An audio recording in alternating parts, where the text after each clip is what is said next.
Good evening and welcome to Tucker Carlson. Tonight, the imaginary Central American migrant caravan, the one you've been told over and over doesn't exist, and if you don't believe it, you're immoral. Well, it turns out it does exist. It's a physical reality, and in fact, it's here. It's at the U.S. border.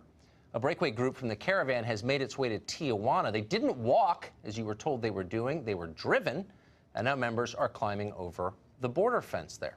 The migrants are able to reach this country thanks to the assistance of organizations whose explicit purpose is getting people into this country legally or not. Trace Gallagher has more details on what's going on tonight. Trace? Tucker, right now there are two primary Central American caravans in Mexico making their way north that include anywhere from 4,000 to 7,000 people. The first of the major caravans is expected to arrive at the U.S. border sometime late next week. But as you say, some 350 migrants have now arrived at the border in Tijuana. Dozens of them scaled a fence and taunted Border Patrol officers. Others stood at the fence or hung out on the beach. But they want their presence known to both the Border Patrol and the media. Watch this. Dura, papi. Puro dura, puro catracho.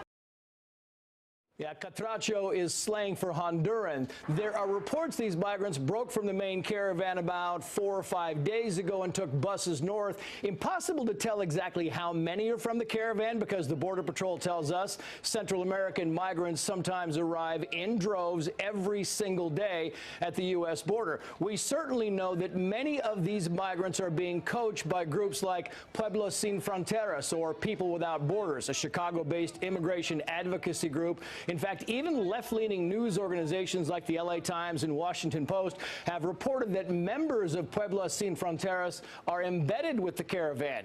And our sources tell us these types of groups are guiding the migrants. For example, Mexico has offered most of these people both asylum and jobs, and yet they continue heading north. Also, they could move toward the U.S. border in Texas, but instead they go the long way, hundreds of miles out of their way toward Tijuana, and that's because the goal is to get to California, to take advantage of the state's sanctuary laws and the benefits that go along with that. Of course, once thousands begin arriving in the next few weeks, sympathetic groups will be at the border to greet them.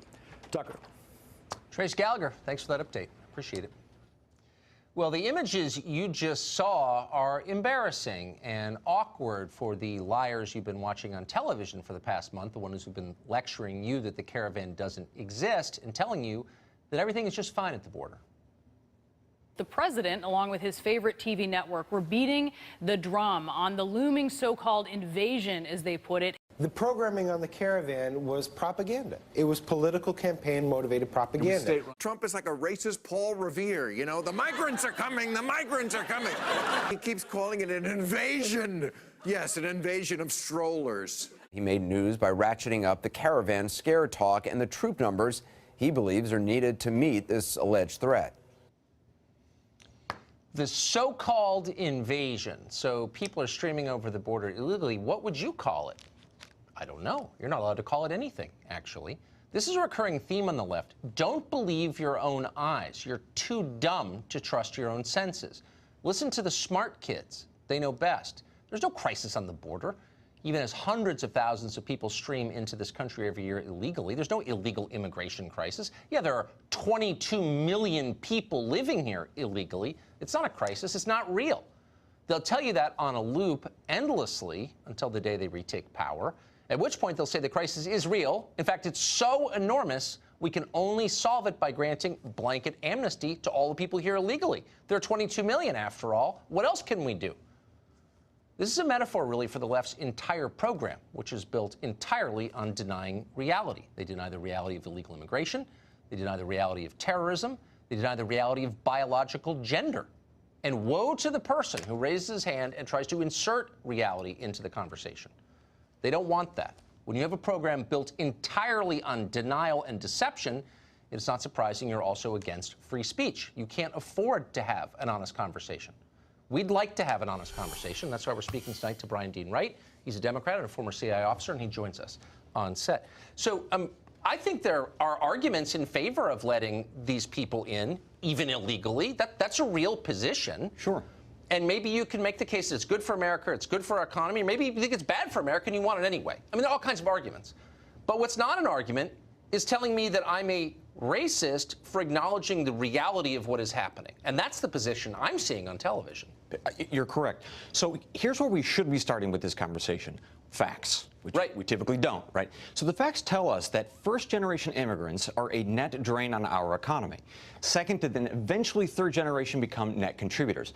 That's the fact, right? Right. Secondarily, we know that the folks who are coming across the border, 1,000 to 2,000 people each day, again, having kids then in a year or 2 years down the road, we're talking hundreds of thousands of people all told, that those folks are initially anyway, a burden to our economy. Now, whether or not they contribute something many years down the road, that is an open question.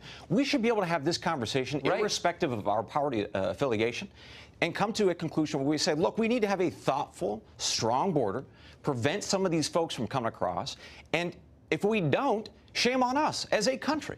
Well, I agree with that. I mean, I do think, as you just said, that this is in many ways an economic question, and I don't understand how you can look at the projections for what automation is about to do to our economy, eliminating a huge percentage of all low-skilled labor in this country, and say what we need is more low-skilled labor. How can you make that argument? You can't. The top 10 jobs that we see immigrants take, both legal and illegal, make less than $20 an hour, which, by the way, the Obama administration said jobs earning less than $20 an hour are going to be automated into obsolescence.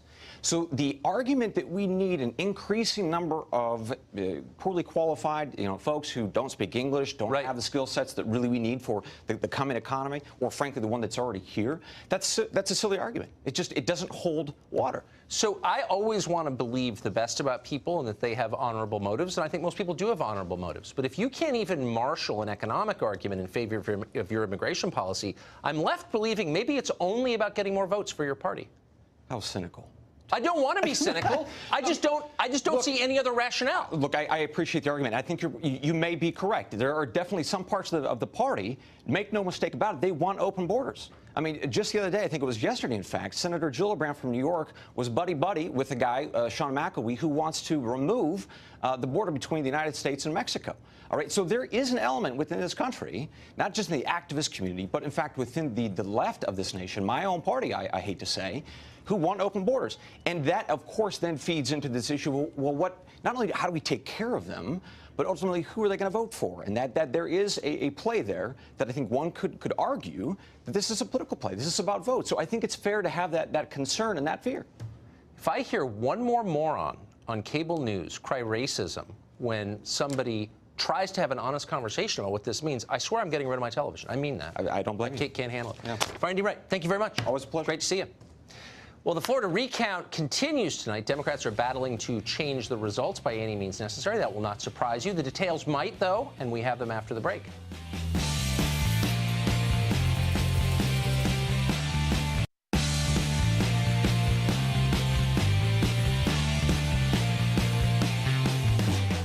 Well, the recount continues tonight in this country's least competent vote-counting state.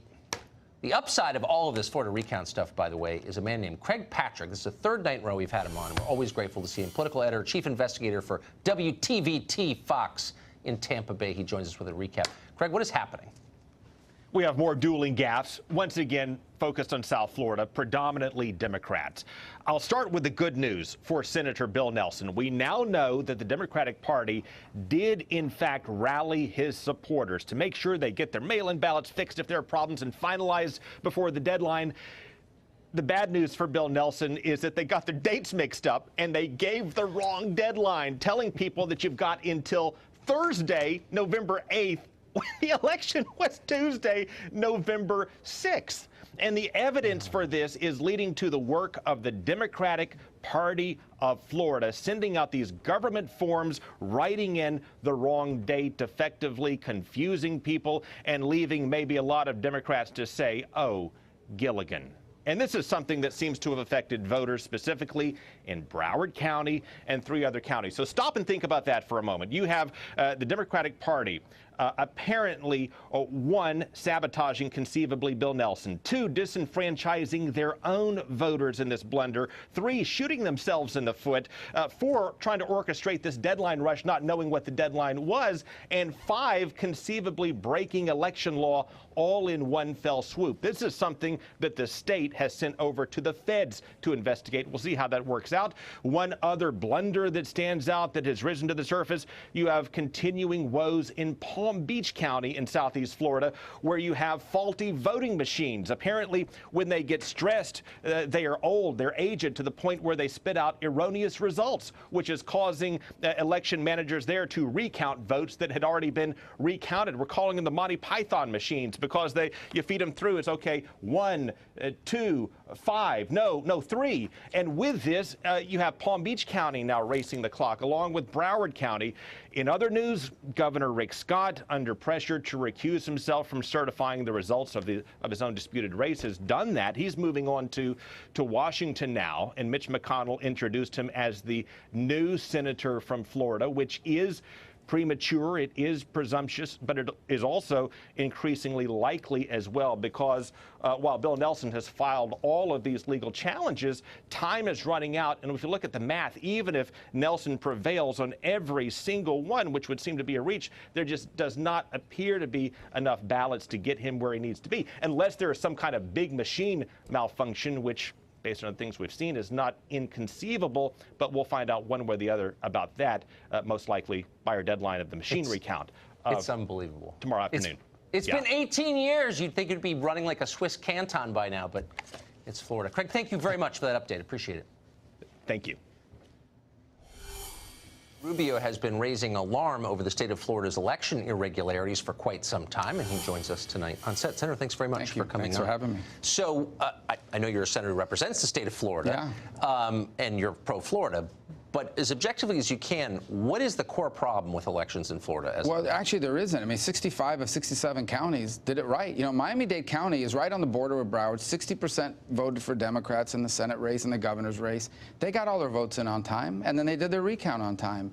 It is largely focused on 2 counties, and one in particular, Broward County, where you have an inept and incompetent elections director who's done this in the past. Yes. And so when someone, you know, a perfect example is these provisional ballots, right? It's people that show up and vote. You don't show up in the system. They let you vote, but they put your vote in an envelope, and then they make sure they verify you. She decided to take 205 of them and count them on her own without submitting them the right way to this to the canvassing board. When that was discovered, she said, all right, I'll give it to the canvassing board. But she had already separated the ballots from the envelopes. They found 20 of them to be invalid. But then there's no way to match the ballots to the envelope when you separate them. So then she submitted 205 votes to the state out of that batch. 20 of them, at least 20 of them, are invalid votes.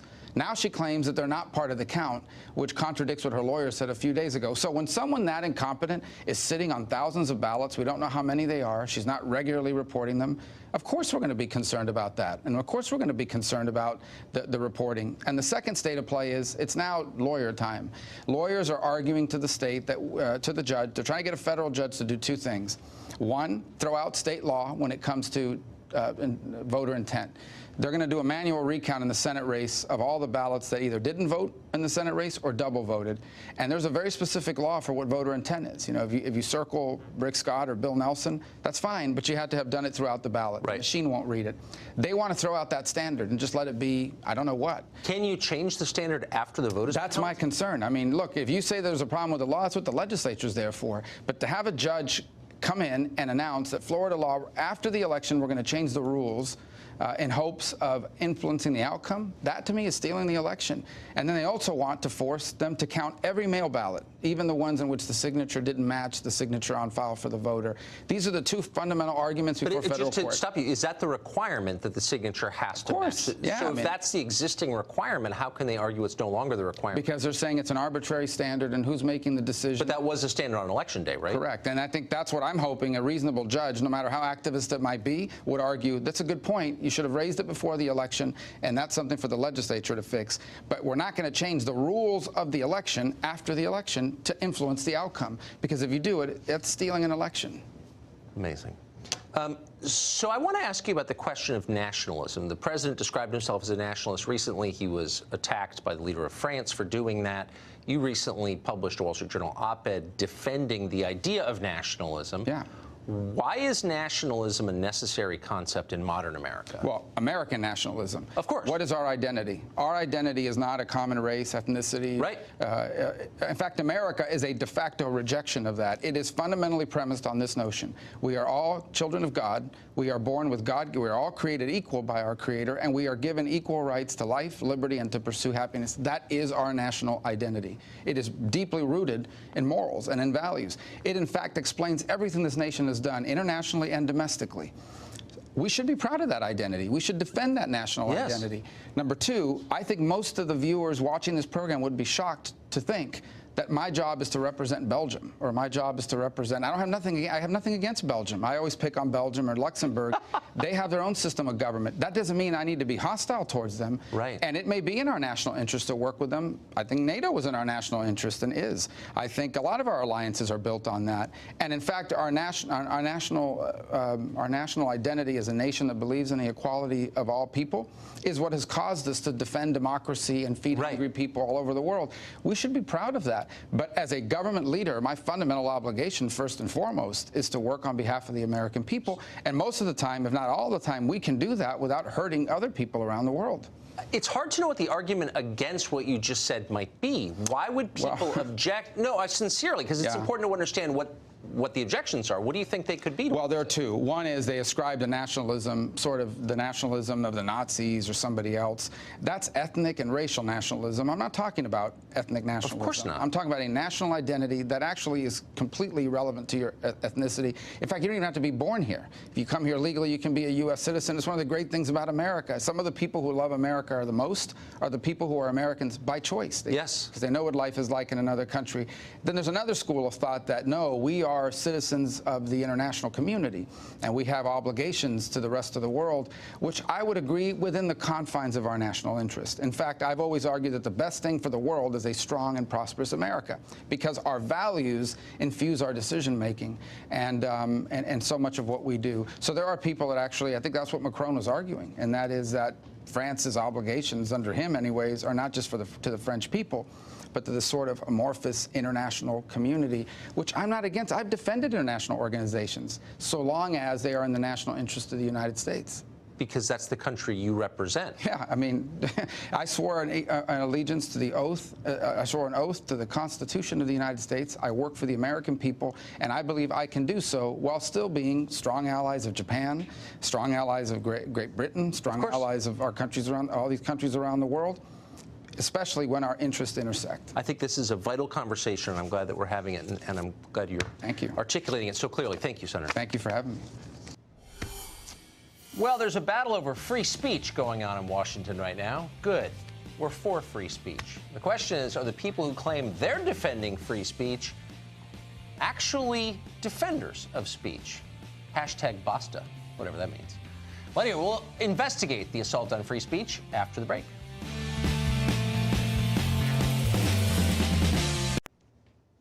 In the past couple of days, you've heard a lot of huffing and puffing about free speech and freedom of the press and how those freedoms are currently imperiled by the White House.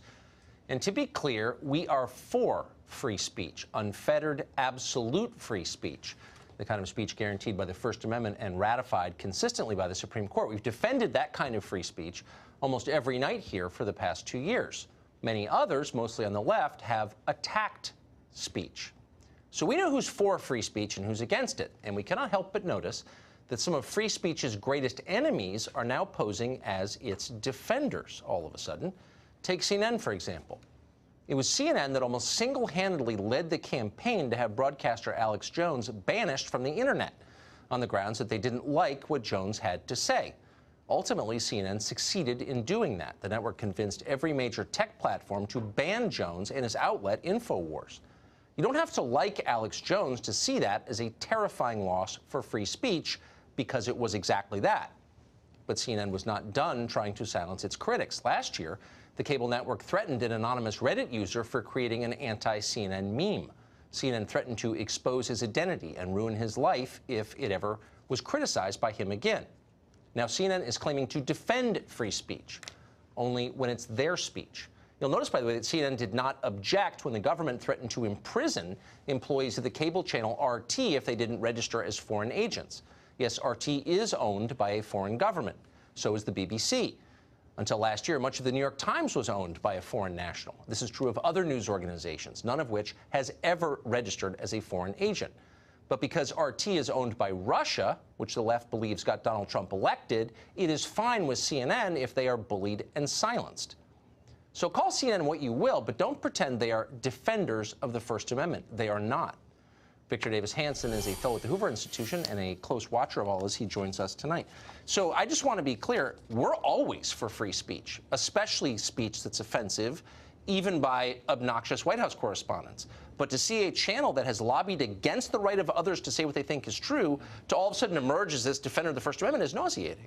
Yeah, I think when people saw the suit, they asked themselves, was there anything in the past that Jim Acosta had said negatively that got him kicked out? And the answer was no. Is there anybody, MSNBC, do they get kicked out? The answer is no. Do other CNN reporters get kicked out? No, they have passes. So it was a particular type of behavior. And I mean, if you're arguing a case before the Supreme Court, you can't go in there and take pictures or interrupt the justice. They'll kick you out. And if you do it another time, they'll say, we don't want you pleading a case before the Supreme Court. Jim Acosta can't go in there barefooted and say, I want to express myself. There are certain protocols and norms of behavior, and he's violated them.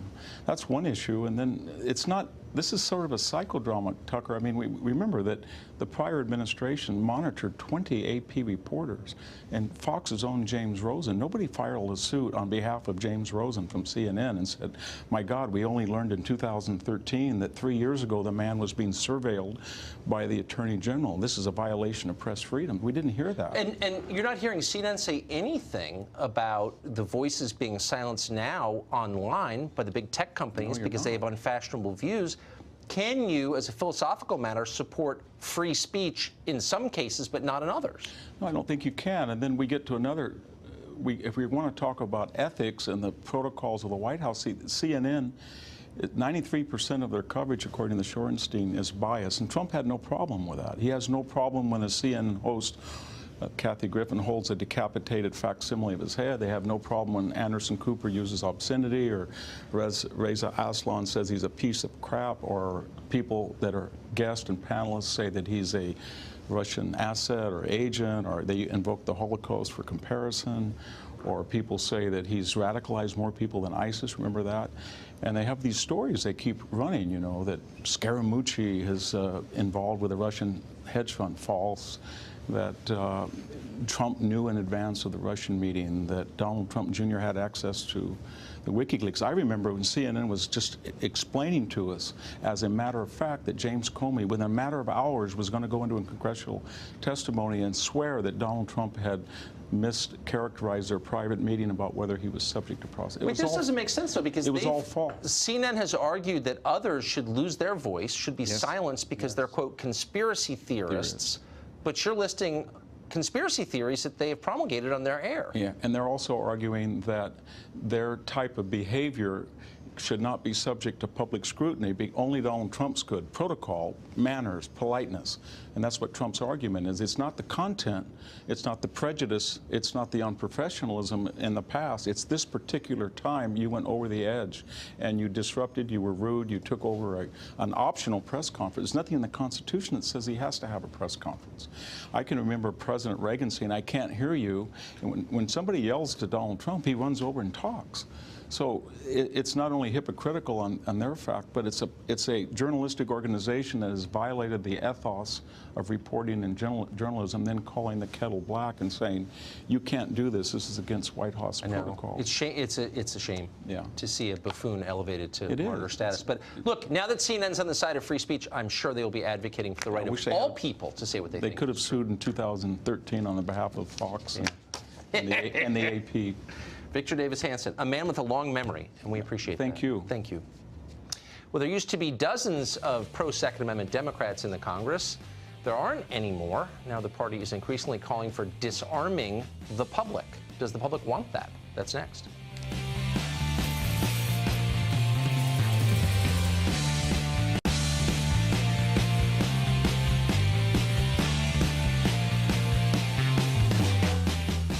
A new wave of Democrats is entering the Congress, of course. One of their top interests, they say, one of their top public policy priorities, disarming the population. Just a decade ago, about a quarter of candidates backed by the NRA were in fact Democrats. Now the number of NRA-backed House Democrats is 3. Meanwhile, a new poll of Democrats in early primary states says their top issue after single-payer health care is repealing the Second Amendment in order to ban guns. Richard Goodstein is a lawyer, a former advisor to Bill and Hillary Clinton, and he joins us tonight. Richard, thanks for coming on. Sure. So is this really the time, as the country's becoming more chaotic, to disarm the population? Yeah. So I can't really speak for these people who responded to this poll. I can tell you what Nancy Pelosi is talking about, what House Democrats are talking about, which is background checks, which 90% plus of the public supports, which got 54 votes in the Senate when it was Toomey and Manchin putting a bill to require gun background checks. No, I mean, we've been through this a million times, Yeah. but if Democrats polled in what seems like a legitimate poll say their number 2 issue after socialized medicine is repealing the Second Amendment, preparatory to disarming the population, you know, there are going to be calls for that. If the people, the voters want it, you know, their representatives will call for it. Is this the time, and shouldn't it make us, the rest of us, a little nervous as America's getting crazier, obviously, to disarm normal people? Yeah. Again, I just don't buy the notion that that was a legit poll, that even a quarter of Democrats think repealing the Second Amendment. What do you think of that? What I think the Democrats are saying is, look, is what Justice Scalia said in the famous Heller decision, the one case that really went to the Supreme Court, where he said a person has a right to a handgun to protect their home, period, and that legitimate regulation of guns in terms of places that they can't be taken, schools, places that, you know, conditions on their sale. But we have all those laws already. I mean, but I'm saying those are so okay. No one's talking about repealing that. No, people are, and let's stop lying just for a second. Yeah. You're not going to stop mass shootings, really, unless you take all the guns away. That's the truth, and everyone knows it. I mean, honestly. Yeah. So that's kind of the goal, and everyone really knows that. And I'm just wondering, like, what's the argument here? So if you're arguing simultaneously that the police are racist and can't be trusted, which Beto and lots of other candidates have argued, and also that the population can't be trusted to defend itself or have firearms, what are you really saying? I think what Democrats are saying, and frankly, Republicans wish they had been saying it, because the ones backed by the NRA, Barbara Comstock, Mike Hoffman in Colorado, lost to Democrats saying we want background check laws and so forth. And what they're saying is that things have gotten out of whack. The United States is unique in the world. It's not a mental health problem. There are mental health problems everywhere else in the world, but we have this horrible gun problem here. No, but actually we don't, because most Americans are not a threat to anybody. And this is what makes me nervous, is a small percentage of people commit the overwhelming majority of shootings, but we're not thinking clearly about how to disarm them. All of these laws apply to me. I pose no threat to anyone, and I really want to be able to defend myself. I know you do too. So why not leave me out of it and normal people out of it who pose no conceivable threat, and focus on the potential threats? But no one's ever up for doing that. Right. We all have to be disarmed. Why? Well, again, no one's talking about disarming anybody. No, What elected officials are saying is we should have background checks so lunatics don't have the access to guns. The most recent shooting, and many of these shootings have been committed by people who went through background checks. Stephen Paddock went through a background check. The latest shooter, obviously, who you just saw in California, went through a background check. The truth is, it's not just background checks, which nobody really opposes. It's limiting the kind of firearms you can buy, limiting the size of the magazines you can use, limiting the kinds of ammunition you can purchase. These are laws, restrictions that affect normal people who should be able to defend themselves. Why is that? Look, when you say that nobody really opposes, when you get Republican leaders here, please ask them to affirm the fact that they don't oppose. Well, it's relevant. Because you start, look, but hold on, remember we have background. I mean, let's be serious. Yeah. Background checks are, I buy guns, so I know. Right. They're in place. You go through them when you buy a gun. Why would a magazine restriction or an ammo restriction or a so-called assault rifle restriction apply to me? Why am I not trusted to buy any kind of gun I want? I'm confused, honestly. Well, again, the analogy I would use is to the ways we basically made cars safer. There used to be a lot more fatalities on the road, and we instituted things like seatbelts and airbags and other things, vehicles that could basically crush without crushing the passenger. And background checks is the first way to go. No, but then why? No, sincere question, though. The assault rifle ban, a gun that looks scary, should be banned, okay? That's the position, and a lot of candidates say they should be confiscated. Why should my right to buy that gun be abridged? Why can't I be? No, it is, though. Well, no one's being. If you object to being. Why shouldn't I be able to buy that gun? I'm an American citizen. I don't pose a threat to anybody. Why can't I have that gun? I think the concern is that people get their hands on assault weapons who commit these crimes. If you want to use your assault weapon on a range, guess what? Go to a range and keep your gun there and use it there. Maybe I want it in my house. And why? I don't understand. So you want an assault weapon to is, defend your house. What you're saying is we don't trust the population of the country. We don't think you're autonomous. We don't think you ought to be able to make these decisions for yourself. We just don't trust you. And I'm saying, why would I ever vote for someone who wouldn't trust me to have an AR-15 at home, honestly? Well, again, it's like saying we didn't trust people to drive without seatbelts or airbags and so forth, but we instituted things that were going to make people safer.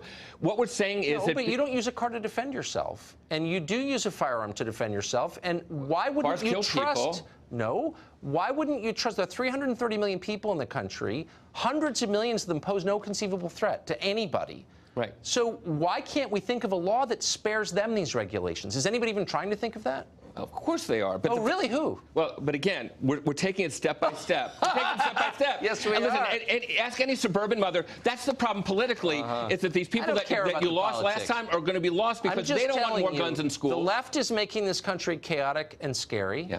And simultaneously trying to keep me from defending myself. The voters just happen not to buy what you just said. I don't care. And that's why the Democrats won. I don't care. Okay, we'll see. Yeah. Richard, thank you. Thank you. Amazon is getting billions of taxpayer dollars to expand into two of America's richest cities. It's corporate welfare. The Democratic Party is all on board, and anyone who questions it could be investigated by an incoming committee chairman. What's going on? We'll get to that in just a minute.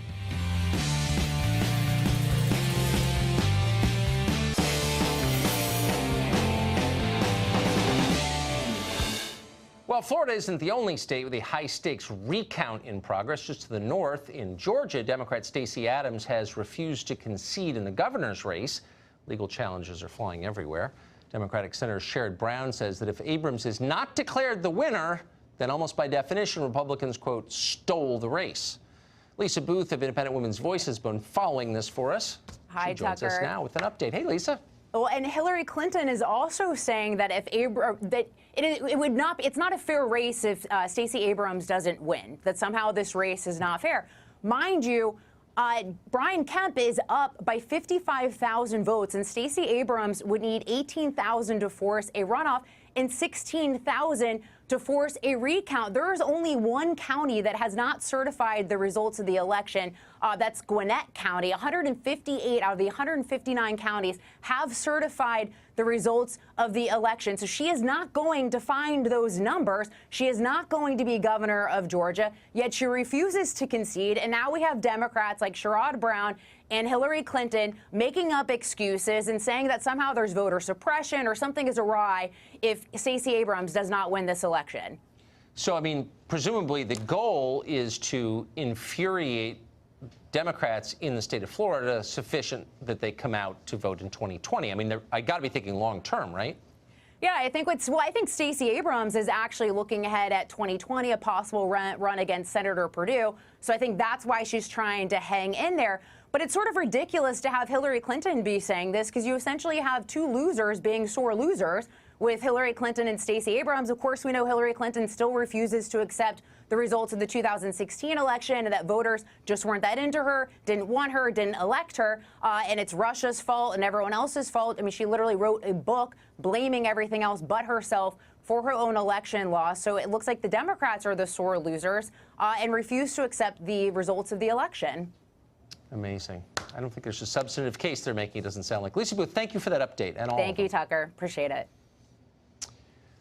Well, elements of the right and the left have finally found something they can agree on, at least for the moment, opposing corporate welfare for Amazon. Jeff Bezos' Colossus is getting billions in taxpayer subsidies to open new headquarters in New York and Northern Virginia, and that's not all. As part of the deal for Amazon, the Commonwealth of Virginia is promising to warn the company about any freedom of information requests it receives about Amazon. Karen Lehler is the Republican in the New York Assembly. He sent a letter to the governor of New York, Andrew Cuomo, questioning the wisdom of this deal, and he joins us tonight. So this is a little bit confusing, considering that New York City has a lot of infrastructure needs, for example. You'd think Amazon, run by the richest guy in the world, would be bringing something to the table, but instead the taxpayers of New York are paying him to come? How does this work? You know, it's incredible. It's guaranteed to be a boondoggle. What we're seeing here is the most powerful, richest person in the world going to be subsidized by regular people. We know that Amazon, in some cases, destroys other companies that can't compete, destroys jobs. It's one thing if that happens in our free enterprise system, but it's another thing to subsidize that and ask some of the very people whose jobs and businesses are going to be destroyed to subsidize this monster, Amazon. Well, Amazon is a monopoly, so by definition, I think it's the enemy of the free market. Who cut this deal for the state of New York? You know, it's fascinating. Governor Cuomo is giving about $1.7 billion with a B in state dollars. De Blasio is giving another $1 billion in New York City money. And it's interesting because if this was a good deal, Governor Cuomo stood for election just 8 days ago. Why didn't he announce this or get word of this out before the election? If this was a good deal, he certainly would have done that. He knows this is a bad deal. And you know what's interesting? You have liberals like Cuomo and de Blasio, and what they're doing is they're introducing a bizarro form of supply-side economics. They're saying lower taxes, lower business costs, create jobs, but we're not going to do real supply-side economics where everybody gets a tax cut and everybody gets to compete. We're going to pick one winner and let everybody else sink while one big ship gets to rise. Was such a good point. Is it weird to see self-described liberals acting as the servants of the richest man in the world? Yeah, it is. It is very strange, but I'll give them a little bit of credit. You know, we live in a divided time here in the United States. They have unified the left and the right. The New York Times is against this. The conservative New York Post editorial page is against this. The darling of the left, Alexandria Ocasio-Cortez, a New York City liberal, is against it. Upstate conservatives like me are against it. Unions are against it. Business organizations are against it. The only ones who seem to be for it are Amazon, Cuomo, and de Blasio. In the state of Virginia, as bad as everything you've just described is, in the state of Virginia, the Democratic state of Virginia, run by liberals, they have agreed to warn Amazon if news organizations file freedom of information requests trying to learn about Amazon. I don't think I've ever seen anything that corrupt. Is there a justification for that?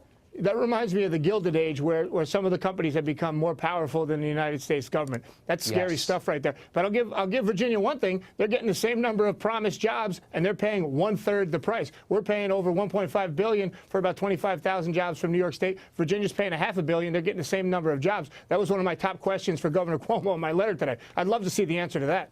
So, I mean, how can you get the answer? What can you do about it? I mean, you're a lawmaker in the state. Cuomo's not king. Can you undo this deal? You know, we've had a long string of horrible economic development deals in New York State in the 6 years that I've been in the legislature, and it's very difficult to get job creation numbers. You know, they can say, oh, we're going to create this number of jobs, but when you ask them, well, okay, how many have you created? What's the benchmark? Where are we? 1 year, 2 years, 3 years in? You have to file FOIA requests. Newspapers have to file FOIA requests, and it's very difficult to get information out. He's here to cut the ribbon. When this boondoggle fails, he'll be long gone. He'll be out of politics or running for something else, and he won't be here to pick up the pieces, but regular New Yorkers will.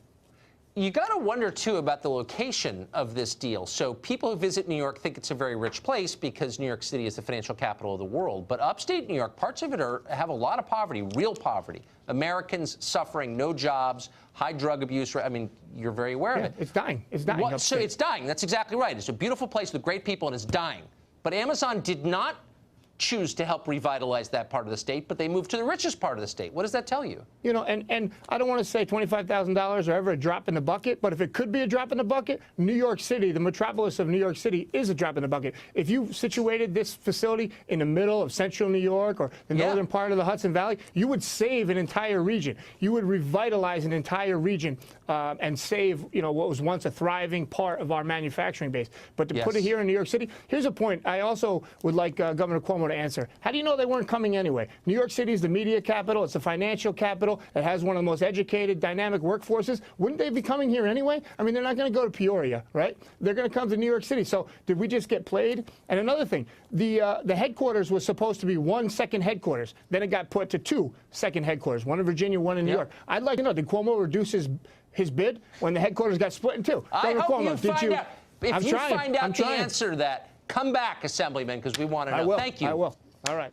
New York should be proud to have you. Well, tonight's an anniversary for our show. We're sentimental. We mark all anniversaries. We'll tell you what it is after the break. Well, tonight marks the 2nd anniversary of this show. Since we can't take the show out to dinner to celebrate, instead, we're going to show you a clip of what it first looked like when it launched at 7 Eastern 2 years ago tonight. That's it. The first episode of Tucker Carlson Tonight will be back every weeknight. What's the show going to be about? You can judge for yourself, but here's the basic theme of it. People in power tend to lie, not because they want to, but because they can't help themselves. That's human nature. The more power people have, the bigger the temptation to misuse it. The press is supposed to be the watchdog against all of this, and it worked fine for a couple of centuries. But then the press decided they had more in common with certain politicians than with readers or viewers, and that's when it fell apart. We're going to get back to basics here. We're going to hold the powerful accountable, pierce pomposity, translate doublespeak, mock smugness, and barbecue nonsense every night. Hope you'll watch. So they made me get a haircut before the first show. I totally forgot until I just saw it. People in power tend to lie. That was the theme then. That's the theme tonight. That will always be the theme because that is always true. Whether the show's at 7 o'clock or 9 o'clock or now at 8 o'clock, we intend to stick to those promises and tell the truth regardless. Thank you, by the way, for making this show pretty successful, more than we ever thought it would be. Your loyalty has meant everything. It made all the difference. We appreciate it. That's it for us tonight. We'll be back tomorrow. The show that is the sworn enemy of lying, pomposity, smugness, and groupthink. Good night from Washington. Sean Hannity, live from New York City.